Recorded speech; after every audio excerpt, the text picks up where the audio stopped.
Welcome back. It's been quite some time since I last made a video, and if you still subscribe to me, thank you. Today I thought I'd talk a little bit about a story that happened almost a year ago now. Myself and Kieran, you'd have seen him from a few videos back, let's say like the Barcelona video that I did. Was it worth following steps then, Kieran? Yeah, exactly. No. Yeah, alright then. In December last year, we decided to go to Amsterdam. Now, Kieran's been to Amsterdam quite a few times, so he knows exactly the cool tourist spots to go to and what's not so cool. So he was a brilliant person to go with. We got the train from Cambridge Station down to London Stansted to get a flight. The flight there was about 30 minutes, but we ended up being delayed for about an hour, where we either had the choice of going home, like we could literally just leave the airport and go home, or to sit on the aircraft for an hour whilst we were waiting for our departure slot, like on the runway. So obviously we wanted to go on our trip, so we stayed on the aircraft. If there's no further improvement, starting up in about 50 minutes from now. So we took off. The flight was about 35-40 minutes. We landed in Amsterdam and it was so foggy you couldn't even see the runway when we was landing.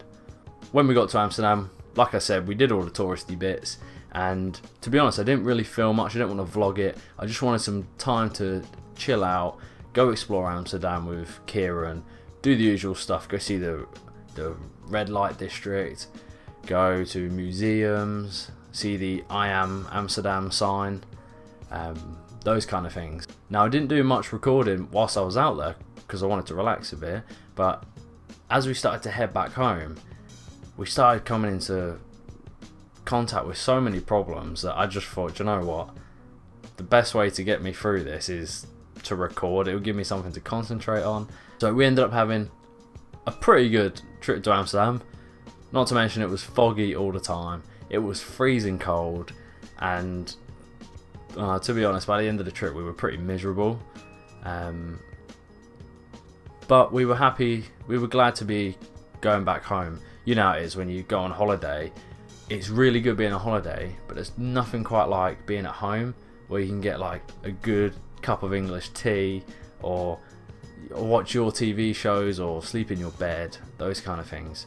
Now we were really looking forward to that, but when we got to the airport we went and did the usual things, like we grabbed a McDonald's, sit, chilled, try to charge our phones up. Now an hour before we were due to leave, they actually cancelled our flight, and we were one of the later flights out because we tried to spend as long as we could during the day still exploring Amsterdam to give us enough time to get to the airport and then get through security, all that kind of stuff, fly to the UK and get back home. That was the plan. All in time, all within a few days before New Year's. Now they cancelled the flight an hour before our departure, which left us in a bit of a problem because, well, we didn't really know what to do, because the flight we were meant to get was one of the last that evening, leaving Amsterdam to get back to the UK. And at the same time, several other flights to the UK were getting cancelled. So the airport started getting busier, the help desks were just mental. There was queues like all the way around the corner, up the next straight, round that corner, all the way up to the toilets, all that kind of stuff. Me and Kieran, not to mention we were quite emotional at this point because our flight had just got cancelled. All we wanted to do was go home. I didn't want to stay in the airport, so we decided to, instead of sitting in the queues, instead of standing there waiting for hours upon hours, we literally just came up with a plan so quick. Our flights are being cancelled and there's no hotels to get. There's no flights tomorrow. Bearing in mind it's New Year's Eve tomorrow and we can't get any flights for 3 days. So there's a massive queue. Yeah, there's absolutely huge queue and stuff. There's that huge queue all the way down there, and it goes it goes all the way around the corner. So we are. But we've actually come up with an ingenious plan of getting home tomorrow. So we're going to spend the night in the airport and then get the train in the morning. So we're going to sleep here tonight. We'll try to. So we decided to sleep in the airport that evening, get an early morning train to Amsterdam to Brussels, the Brussels Eurostar all the way through. It took us through France, through the Channel Tunnel, out to London, then a London train back to Cambridge. Now, it sounds pretty easy, but that was over the period of like 24 hours, because we had to, with a Eurostar, you have to wait like, you have to be there 4 hours before. It's pretty much like getting on a plane. You have to check your bags in and get security checked, all that kind of stuff. So we got the train from Amsterdam airport to Amsterdam Central, which was pretty easy. It's a nice quick 12-minute train. We then waited there for about 20 minutes, hopped on that train to head to Brussels, where we'd then get the Eurostar.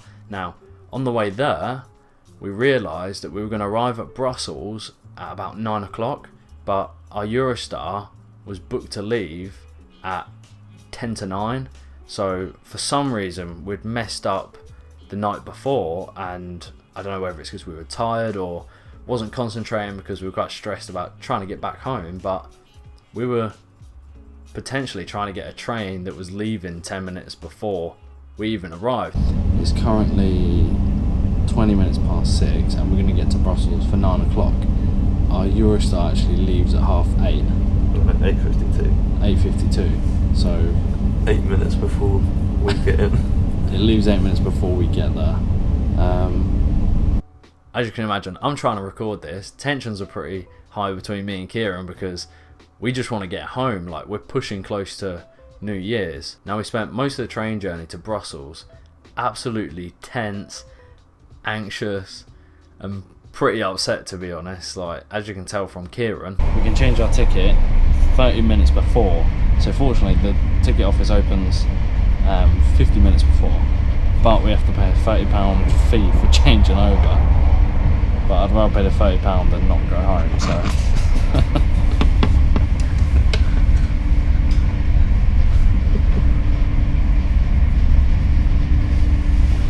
I've had enough. I just want to go home. Because it was just such a stupid little mistake. Like, we were going to miss New Year's Eve, more importantly, just getting home to sleep. All because we accidentally clicked the train that left an hour earlier than the one we wanted to. Fortunately, Kieran managed to make a few phone calls and we managed to rebook a train, which was about 6 hours later once we arrived in Brussels, but nonetheless, at least we could go home. At this point, the trains were booking up really quick because everyone else who was at the airport with us, they were also doing the same thing, so trains started to book up super quick, which is why we had to wait like 5 to 6 hours to even get a train with 2 seats on. Once we were in Brussels, the train station was freezing. It must have been about -3 inside the train station, like inside coffee shops and Subway, that kind of stuff. And trying to find places to charge your phone, all that kind of things, it was just, by the time we were there waiting for 6 hours, we'd had enough. We just wanted to go home. I just wanted to get into bed. That was my goal. I just wanted to get into bed and get in my covers. And it was just such a good feeling to get on the train and know that within a few hours we were going to be in the UK again. And I've never felt such a relief as to when we came out the other side of the Channel Tunnel and you get that signal on your phone saying you're in the UK. I was back in the UK where I could spend British pounds and get a good cup of tea, like a proper cup of tea, not a white tea or rose tea. Like, the important things, I guess. So once we reached London train station, that was the easy bit. It was literally get off at London, walk across the road. If you've ever been to London, you know that you have the 2 train stations next to each other. I forget what they're called, King's Cross or something like that. You have the 2 train stations next to each other where we literally left out of one, walked across the road into the other, and that was a train to get back home to Cambridge. Once I got to Cambridge, I then got a taxi home.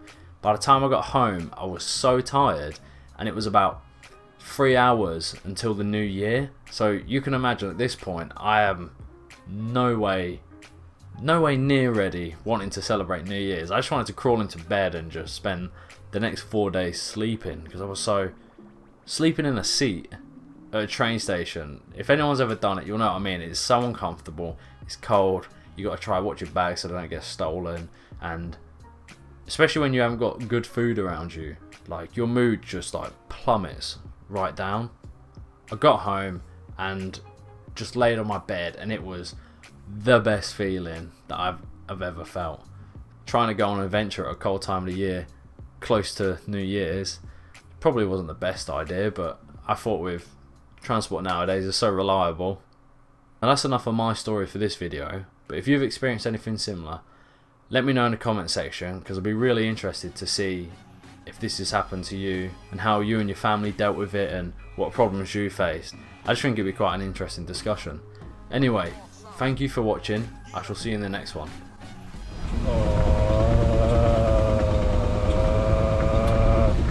Oh, mate.